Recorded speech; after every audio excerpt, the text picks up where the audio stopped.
إن الحمد لله نحمده ونستعينه ونستغفره ونعوذ بالله من شرور أنفسنا ومن سيئات أعمالنا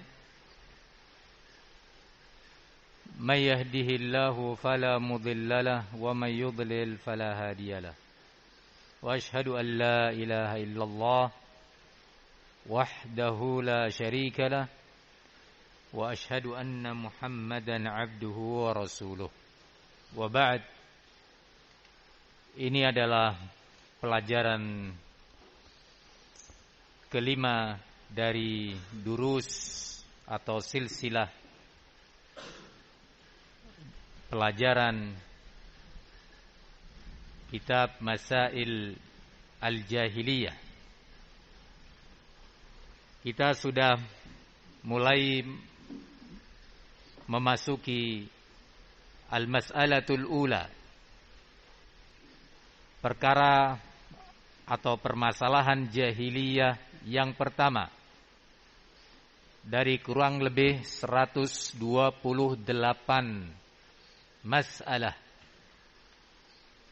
yang dituliskan oleh Al-Imam Muhammad bin Abdul Wahhab An-Najdi rahimahullahu ta'ala. Al-Mas'alatul Ula, permasalahan pertama yang beliau sebutkan ini, beliau katakan sebagai a'zam mas'alatin khalafahum fiha Rasulullah sallallahu alaihi wasallam. Adalah permasalahan terbesar dari permasalahan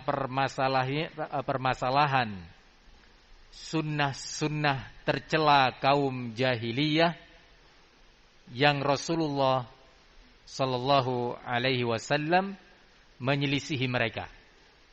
Sekarang kita sedang mempelajari secara urutan adalah permasalahan pertama, secara kualitas atau tingkat permasalahan adalah yang terbesar, yaitu yang beliau sebutkan, innahum yata'abbaduna bi isyraqis salihin fi du'aillahi wa ibadatihi, yaitu mereka beribadah kepada Allah Subhanahu wa taala namun dengan cara menjadikan orang-orang saleh atau makhluk-makhluk saleh sebagai tandingan dan partner Allah Subhanahu wa taala dalam doa mereka dan peribadatan mereka. Kita sudah tahu siapa yang dimaksud dengan as-salihin dalam konteks ini pada pelajaran keempat yang lalu. Kemudian kita tahu bahwasanya mereka kaum musyrikin tidak mau dan tidak ingin menamakan perbuatan syirik mereka, amalan syirik mereka dengan perbuatan syirik, tetapi diistilahkan dengan thalabus syafa'ah, upaya mendapatkan syafaat, atau disebut dengan taqarrub, upaya mendekatkan diri kepada Allah melalui orang-orang saleh dengan mempersembahkan kepada mereka beberapa bentuk ibadah, mempersembahkan kepada mereka nazar, mempersembahkan kepada mereka penyembelihan beberapa kurban sebagai bentuk taqarrub, menyerahkan kepada orang-orang saleh tersebut beberapa bentuk sedekah, termasuk sedekah jariyah atau wakaf untuk orang-orang saleh, untuk kuburannya, untuk bangunan kuburan, untuk penerangan kuburan-kuburan mereka, dan berbagai biaya operasional pemakaman-pemakaman dan tempat-tempat yang mereka anggap mulia. Semua itu sebagai bentuk taqarrub kepada orang-orang yang dianggap sholihin oleh mereka dan dianggap memiliki kedudukan di sisi Allah untuk menjadikan ibadah dan doa-doa mereka kepada Allah lebih dikabulkan dan didengarkan oleh Allah Subhanahu wa taala. Agar lebih mudah mendapatkan ampunan dari Allah Subhanahu wa taala melalui orang-orang yang menurut mereka memiliki kedudukan dan posisi di sisi Allah Subhanahu wa taala. Ini adalah permasalahan pertama, dan mereka juga enggak mau memberi nama orang-orang soleh baik dari kalangan manusia maupun para nabi dan rasul ataupun dari kalangan malaikat sebagai syuraka, sebagai tandingan-tandingan bagi Allah, atau diberi nama andadan. Al-andad sama dengan asyuraka. Mereka sangat pantang, sangat tidak mau untuk diberi nama dengan syuraka atau andad. Tetapi mereka memberi nama dengan nama-nama yang indah, yang menarik, yang membuat masyarakat awam tertarik dan tersilaukan untuk juga ikut-ikutan melakukan dan menyerahkan beberapa bentuk peribadatan kepada orang-orang soleh tersebut. Namun kita sudah tahu dalam Islam ini bahwa al-asma la tughayyir al-haqiqah, bahwa nama-nama yang dipakai untuk sesuatu benda atau suatu kegiatan itu tidak merubah hakikat hukum permasalahan tersebut hanya karena nama-namanya. Tetapi yang ditinjau dan diperhitungkan dalam Islam adalah eksistensi dari benda tersebut atau amalan tersebut. Kalau dia menyelisihi dalil-dalil Al-Quran dan dalil-dalil sunnah, maka itu tetap hukumnya haram. Kalau ternyata itu menyelisihi tauhid dan menyelisihi iman, akan dinilai bahwa itu bukan bagian daripada tauhid dan bukan bagian daripada iman. Sampai hari ini pun cara-cara ahlul batil meniru sunnah-sunnah jahiliyah dalam bentuk pemberian nama dengan istilah-istilah yang indah dan menarik, yang diharapkan dari sana umat akan senang dan tertarik untuk ikut dalam kegiatan yang batil atau mengkonsumsi benda yang dilarang dalam agama ini. Ayyuhal ikhwah, untuk permasalahan ini tentu banyak sekali contoh-contohnya, tetapi kita kembali dengan atau kepada apa yang disebutkan oleh muallif, bahwa permasalahan pertama ini adalah a'zamu mas'alatin, perkara terbesar. Khalafa fiha Rasulullah sallallahu alaihi wasallam ahlal jahiliyah. Berarti kalau kita tahu bahwa permasalahan ini, yaitu kesimpulannya adalah permasalahan tauhid dan dakwah kepada tauhid, serta permasalahan bahaya kesyirikan serta tahdzir, peringatan kepada umat dari kesyirikan dan bahayanya, adalah permasalahan terbesar yang Rasulullah sallallahu alaihi wasallam menyelisihi ahlul jahiliyah padanya. Maka kita sebagai umat Muhammad sallallahu alaihi wasallam, kita yang meyakini Muhammad sallallahu alaihi wasallam adalah uswatun hasanah, teladan yang baik yang Allah katakan laqad kana lakum fi Rasulillahi uswatun hasanah. Sungguh telah ada teladan yang baik pada diri Rasulullah sallallahu alaihi wasallam untuk kalian. Liman kana yarjullaha wal yaumal akhir wa dzakarallaha katsira, yaitu bagi orang-orang yang beriman kepada Allah dan hari akhir dan orang-orang yang banyak berzikir mengingat Allah tabaraka wa taala.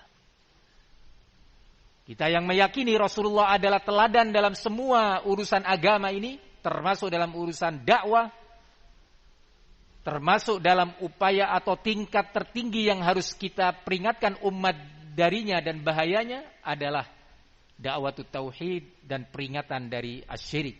Maka hendaknya taklim kepada umat, kajian-kajian kepada kaum muslimin khususnya, dan juga dakwah-dakwah melalui berbagai media diseriusi dan ditekankan permasalahan terbesar ini. Saat kita membina talabatul ilmi di ma'ahid, di pondok-pondok, atau dalam kajian-kajian, jadikanlah kajian tauhid dan tahdzir dari syirik, kajian akidah as-sahihah, akidah yang benar, dan peringatan dari al-aqidah al-munharifah, bagian tertinggi dan utama dalam pendidikan dan dakwah kita. Karena demikian Rasulullah mencontohkan bagi kita semuanya. Kemudian al-muallif menyebutkan fa'ata bil ikhlas, maka Rasulullah datang dengan membawa al-ikhlas, yaitu misi pemurnian tauhid, pemurnian iman dari segala yang mengotorinya, dan kita telah mengetahui dalil-dalilnya pada kajian yang lalu.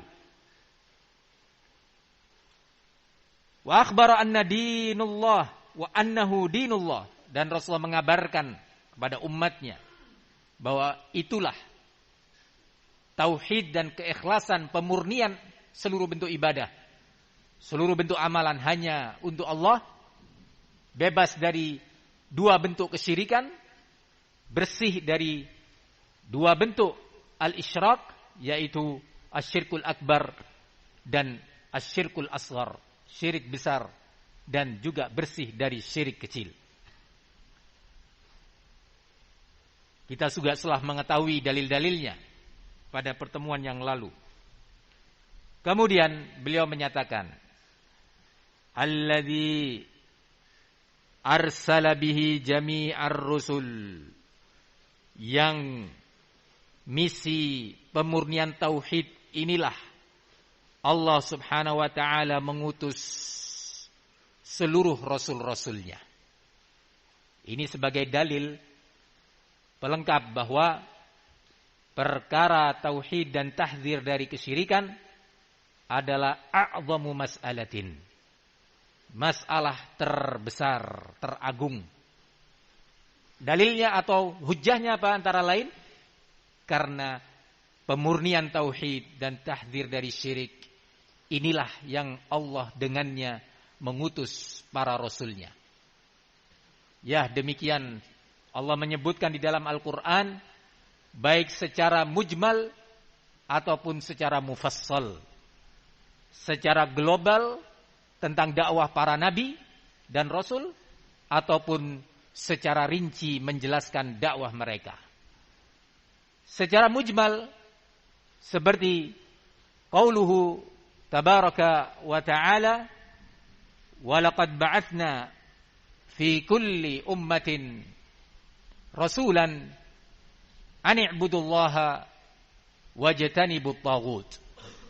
Dan sungguh demi Allah telah kami utus untuk setiap umat seorang rasul yang misinya adalah mengatakan kepada mereka, u'budullah, beribadalah kalian hanya kepada Allah, wajtanibut taghut, dan tinggalkanlah peribadatan kepada para taghut, peribadatan kepada selain Allah dari segala yang diibadahi selain Allah Subhanahu wa taala. Siapa rasul yang diutus kepada setiap umat? Mujmal, global. Pada setiap umat diutus seorang rasul tanpa disebut siapa rasulnya, siapa nabinya. Begitu juga Allah Subhanahu wa taala mengatakan dalam surat Al-Anbiya ayat ke-25, "Wa ma arsalna min qablika min rasulin illa nuhi ilaihi annahu la ilaha illa ana fa'budun." Dan sungguh telah kami utus sebelum engkau wahai Muhammad, atau dan tidaklah kami utus seorang rasul sebelum engkau kecuali kami wahyukan kepada mereka sebagai misi dakwahnya bahwa tidak ada yang berhak diibadahi, tidak ada yang berhak diibadahi kecuali aku, yakni kecuali Allah. Maka hendaknya kalian semua beribadah hanya kepadaku. Ini juga bersifat apa? Mujmal. Berita yang bersifat global, tidak rinci, bahwa setiap nabi, setiap rasul yang diutus oleh Allah sebelum Nabi Muhammad hingga Nabi Muhammad itu sendiri, misi dakwah yang terutama adalah mengajak mereka untuk memurnikan tauhid, membersihkannya dari segala bentuk kesyirikan, dan memperingatkan mereka dari bahaya-bahaya al-isyrak atau menyekutukan Allah Subhanahu wa taala. Kemudian juga dakwah para nabi satu, tidak berbeda. Inti agama mereka, pokok dan pondasi agama para nabi dan rasul adalah satu, tidak berbeda, yaitu at-tauhid dan tahdzir dari syirik. Allah Subhanahu wa taala menyebutkan di beberapa suratnya, antara lain dalam surat Al-Anbiya, Allah mengatakan, "Inna hadhihi ummatukum ummatan wahidah wa ana rabbukum fa'budun." Dan sesungguhnya umat ini seluruhnya adalah umat yang satu. Satu imannya, satu pondasi tauhidnya dan pondasi agamanya. Apa itu pondasi utama semua umat ini? Baik umat Muhammad, umat Isa, umat Musa, umat Ibrahim, umat Nuh, Musa, dan yang lainnya dari anbiya alaihim assalatu wassalam. Qala Rabbuna Jalla wa Ala wa ana rabbukum fa'budun. Dan aku ini adalah Rabb kalian yang sebenarnya, maka hendaknya kalian hanya beribadah kepadaku. Semua nabi seperti itu. Di dalam surat yang lain, kalau tadi dalam surat Al-Anbiya, Allah juga mengatakan di dalam surat Barakallahu fikum Al-Mu'minun, sama seperti yang dalam surat Al-Anbiya, wa inna hadhihi ummatukum ummatan wahidatan wa ana rabbukum fattaqun. Dan aku sesungguhnya adalah, atau dan umat ini adalah umat yang satu, tidak ada beda.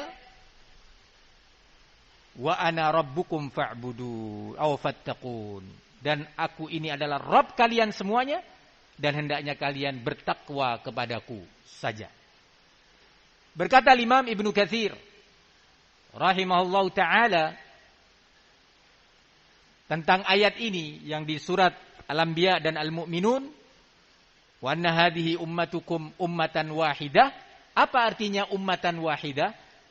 Al-Imam Ibnu Katsir mengutip penjelasan para mufassirin dari kalangan salaf, dari kalangan tabi'in, antara lain Al-Imam Mujahid bin Jabr, kemudian Al-Imam Sa'id bin Jubair, kemudian Al-Imam Qatadah bin Di'amah As-Sadusi, dan juga Imam Al-Mufassir Abdurrahman bin Zaid bin Aslam rahimahumullah, ummatukum ummatan wahidah ay dinuhum wahid, yakni agama mereka adalah satu. Apa agama mereka? At-tauhid. Ana rabbukum fa'budun. Apa agama mereka? Nuhi ilaihim annahu la ilaha illa ana fa'budun. Kami wahyukan kepada mereka sebagai misi dakwahnya bahwa tidak ada Tuhan yang berhak untuk diibadahi selain diriku, maka hendaknya kalian semua beribadah hanya kepadaku. Dari sini kita tahu bahwa permasalahan tauhid adalah a'zamu mas'alatin. Karena apa? Alasannya pertama sudah disebutkan. Yang pertama Rasulullah bawa sebagai misi menyelisihi ahlul jahiliyah adalah menyelisih dalam perkara kesyirikan dan isyrak yang mereka lakukan kepada Allah. Sebelum masalah yang lainnya. Di sana banyak kemaksiatan. Ar-riba, al-khamr, ya, al-maisir, perjudian, dan berbagai bentuk kemaksiatan dari sunnah-sunnah jahiliyah terjadi di saat Rasulullah diutus menghadap mereka. Tetapi yang dimulai oleh Nabi pertama dakwahnya adalah al-ikhlas, yaitu pemurnian iman, pemurnian ibadah dan segala ketaatan hanya untuk Allah satu-satunya tabaraka wa ta'ala. Ketika Rasulullah sallallahu alaihi wasallam mulai diperintahkan untuk berdakwah secara terang-terangan dalam firman-Nya wa anzir ashiratakal aqrabin, dan berilah peringatan wahai Muhammad keluarga-keluarga dekatmu. Ya. Jadi yang menjadi musuh-musuh Nabi dan menentang tauhid pada waktu itu adalah dari sebagian keluarga-keluarga dekatnya, bukan orang lain. Barakallahu fikum. Apa kemudian yang dilakukan oleh Nabi? Beri peringatan. Keluarga-keluarga dekatmu itu tadi. Apakah kemudian Rasulullah keluar dari rumahnya dengan mengatakan bahwa riba haram, khamr haram, ini dan itu haram, perjudian haram? Tidak. Yang pertama diucapkan oleh Nabi, ya ma'syara Quraisy, qulu la ilaha illallah tuflihu watruku ma qalahu aba'ukum. Wahai sekalian Quraisy, ucapkan la ilaha illallah, bahwa tidak ada yang berhak diibadahi kecuali Allah. Pasti kalian akan selamat, sukses. Dan tinggalkanlah segala apa yang diucapkan dan diyakini oleh nenek moyang kalian dari berbagai bentuk kemungkaran. Ini yang dilakukan oleh Nabi SAW.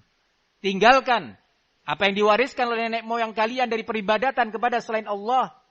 Beribadat kepada orang-orang saleh atau as-salihin. Ini yang pertama dilakukan oleh Nabi SAW. Ini menunjukkan bahwa perkara ini memang a'zamu mas'alah. Kemudian masih di situ terdapat adillah-adillah yang lainnya yang bersifat mujmal. Kalau yang bersifat mufassal, yang bersifat rinci, yang disebutkan di sana nama-nama para nabi dan dakwah setiap nabi, banyak sekali di dalam Al-Quran. Dakwah Nabiullah Saleh, Nabiullah Hud, Syuaib, dan yang lainnya. Semua mereka menyatakan, ya qaumi ibudullah, ma lakum min ilahin ghairuh. Wahai sekalian kaumku, beribadahlah kalian hanya kepada Allah. Tidak ada Tuhan yang berhak diibadahi dengan benar kecuali Dia Allah. Tidak ada yang selainnya. Begitu juga Syuaib berkata, Hud, saleh, ya qaumi ibudullah ma lakum min ilahin ghairuh.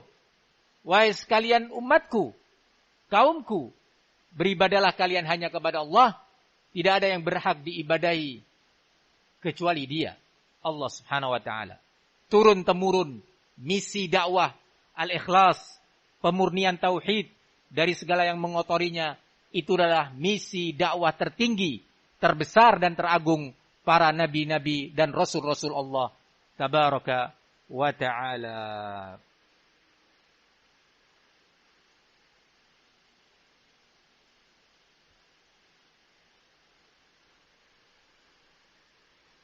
Kemudian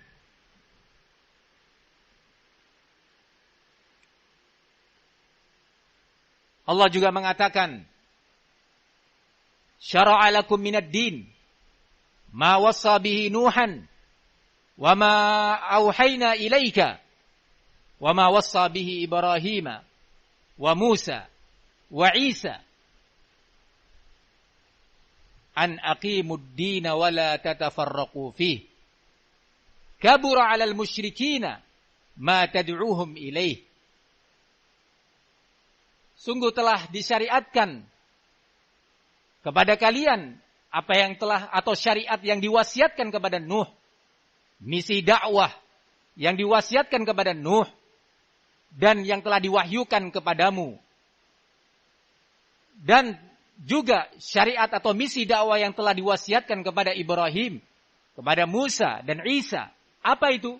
An aqimuddin, hendaknya menegakkan agama, menegakkan tauhid, wala tatafarraqu fih, dan jangan kalian berpecah belah dalam agama ini. Kabura 'alal musyrikin ma tad'uuhum ilaih. Sungguh menjadi perkara besar bagi kaum musyrikin misi tauhid yang engkau mengajak mereka kepadanya. Misi ibadatullah wahdah, misi peribadatan hanya kepada Allah satu-satunya, benar-benar kabura 'alal musyrikin, menjadi perkara yang besar, berat bagi mereka. Ayyuhal ikhwah, ini adalah hujjah berikutnya, yaitu bahwa masalah tauhid dan tahdzir dari syirik yang Rasulullah menyelisih ahlul jahiliyah adalah a'zam wa aula mas'alatin.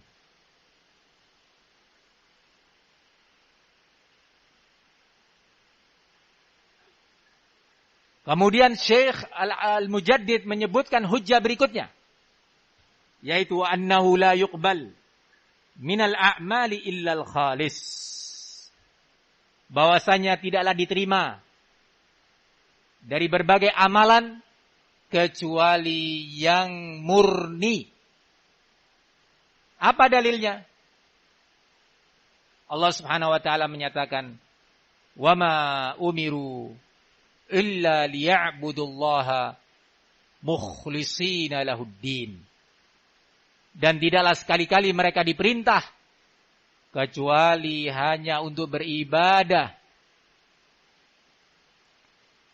kepada Allah satu-satunya, mukhlishina, benar-benar memurnikan, membersihkan berbagai ibadah dan ketaatan hanya untuknya. Tidak untuk orang-orang saleh, tidak untuk malaikat, tidak untuk para nabi, tidak untuk orang-orang yang diyakini dan dinyatakan sebagai wali-wali, apalagi untuk pohon yang dikeramatkan, atau benda-benda yang diyakini memiliki kekuatan, atau kubur-kubur, dan seterusnya.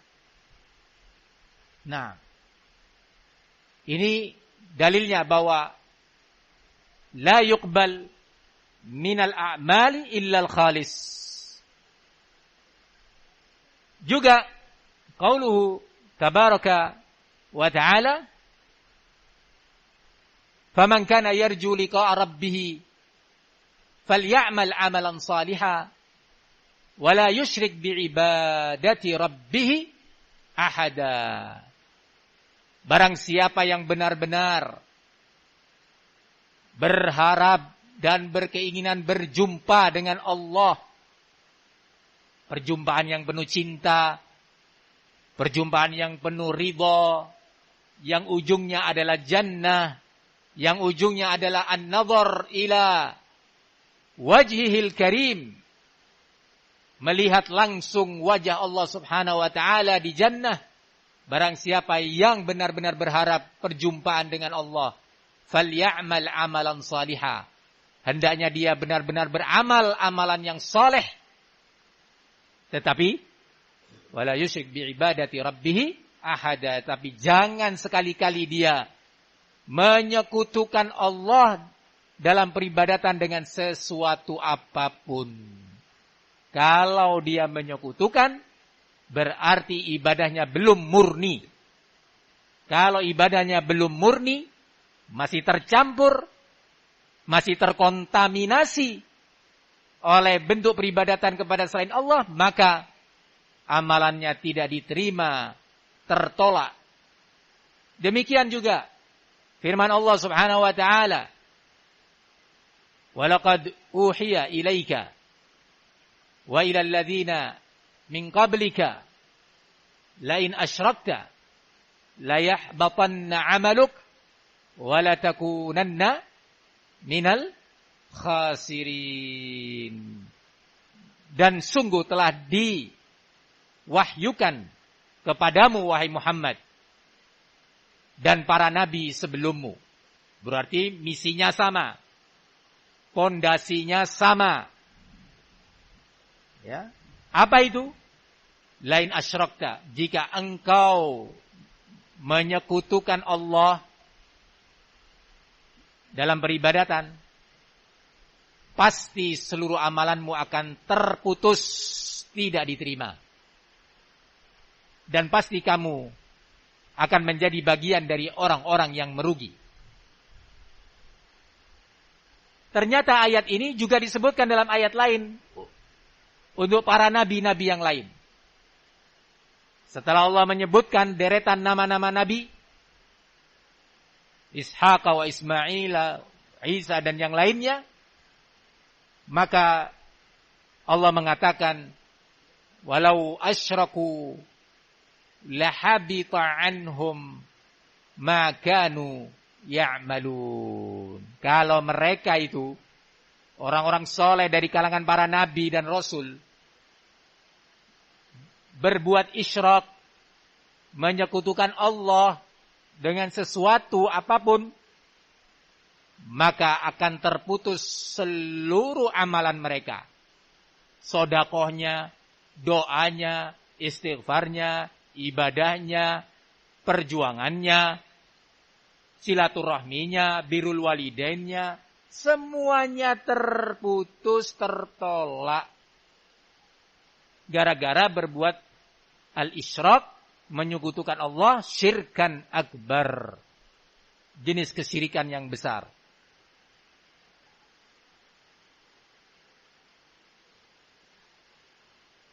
Sampai di sini pelajaran kelima ini. Insyaallah kita akan lanjutkan dalam pertemuan yang akan datang. Bi'idznillah ta'ala. Wa sallallahu wasallam wa barak ala nabina Muhammad wa ala alihi wa sahbihi wa sallam walhamdulillahi rabbil alamin.